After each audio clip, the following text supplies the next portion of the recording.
একটা পুরুষ তখনই ভাগ্যবান হয় যখন তার শখের নারী তার প্রতি আসক্ত থাকে।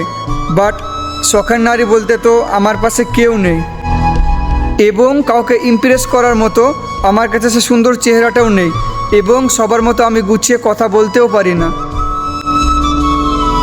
এবং আমি চাই না আমার প্রতি কেউ ইমপ্রেস হোক বা তার মূল্যবান সময়টি ব্যয় করুক, কারণ সময় সবার কাছে অনেক একটি মূল্যবান জিনিস। ভেবেছিলাম যে জীবনে কিছু করতে পারি বা না পারি, নিজেকে অনেক পরিবর্তন করতে হবে। সেটি ভেবে এপ্রিল মাসে 10 তারিখে 2023-এ একটি ইউটিউব চ্যানেল ক্রিয়েট করি। এখন প্রায় 1 বছর হয়ে গেছে আমার ইউটিউব চ্যানেল ক্রিয়েট করা। সাবস্ক্রাইব তো অনেকেই করেছে এবং 12,000 সাবস্ক্রাইবের ফ্যামিলি পরিপূর্ণ হয়েছে, আলহামদুলিল্লাহ। বাট সেটা কোনো ফ্যাক্ট নয়। ফ্যাক্ট হচ্ছে ইউটিউব কোম্পানি তোমার কতজনের কাছে ভিডিও পাঠাচ্ছে এবং তোমার অডিয়েন্সরা তোমার ভিডিওতে কতক্ষণ অ্যাক্টিভ থাকছে। আর আমার ভিডিওর কথা আপনাদেরকে কী বা বলবো, 1 বছর ধরে কন্টিনিউ ভিডিও করতে আছি, তবুও আমার ভিডিওতে কোনো ভিউ নেই, তবুও আমার পরিশ্রমে কোনো ত্রুটি রাখিনি।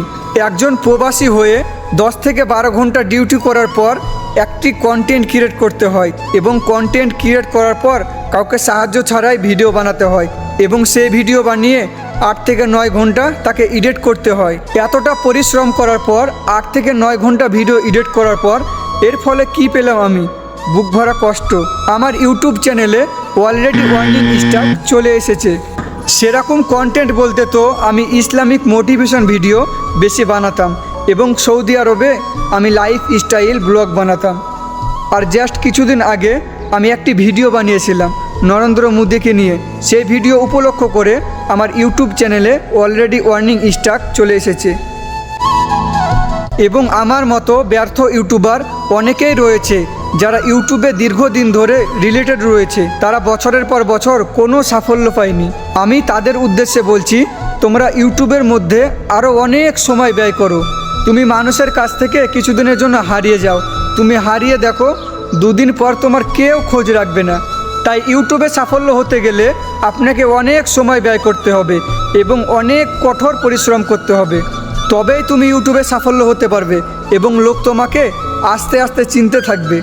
আজ যারা প্রতিষ্ঠিত এই প্ল্যাটফর্মে, তাদের জীবনে যাই করুক বা না করুক না কেন, তারা ইউটিউবের মাধ্যমে কঠোর পরিশ্রম করেছে এবং অনেক সময় ব্যয় করেছে এবং অনেক ব্যর্থ সহ্য করে তারা আজ প্রতিষ্ঠিত হয়েছে। তাই বলি, তুমিও হাল ছেড়ো না, তুমিও একদিন প্রতিষ্ঠিত হবে। যারা আজ প্রতিষ্ঠিত, তুমিও তাদের মতো একদিন হবে। আর লোক তোমাকে প্রথম একটু অবহেলা তো করবেই, সেটা ভেবে ভেঙে পড়লে চলবে না। তারপর সাফল্য হওয়ার পর যে লোকগুলো তোমাকে নিয়ে অবহেলা করতো, তারাই তোমার প্রশংসা করবে। আর আমার ইউটিউব চ্যানেলে একটি স্ট্যাক এসেছে, তাতে কি হয়েছে? নেক্সট টাইম থেকে বি কেয়ারফুল থাকবো। আমাকেও এই প্ল্যাটফর্মে একদিন না একদিন সাফল্য হতেই হবে, ইনশাআল্লাহ।